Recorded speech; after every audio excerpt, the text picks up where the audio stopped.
నేను మీకు మాట ఇస్తున్నాను. ఇది నేను ప్రతిరోజు ఇక్కడికి వచ్చి డ్రామాలు చేయడం కంటే కూడా నేను దూరం నుండి ఉండి ఒక అతన్ని ఏర్పాటు చేస్తా ఉన్నాను. ఇది ఒక్కసారి కూడా నేను వదలట్లేదు. నా కళ్ళు చెవులు మీరే, నా కళ్ళు చెవులు మీరే.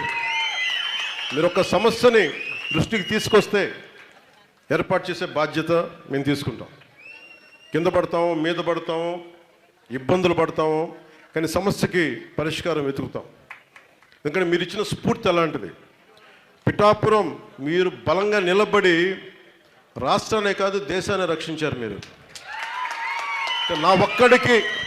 నా ఒక్కడికి మీరు బలం ఇస్తే ఆ బలం దేశానికి కూడా చాలా బలమైంది. ఈరోజు చేబ్రోల్లో మనకు సంబంధించి పట్టు రైతులు కొన్ని సమస్యల్ని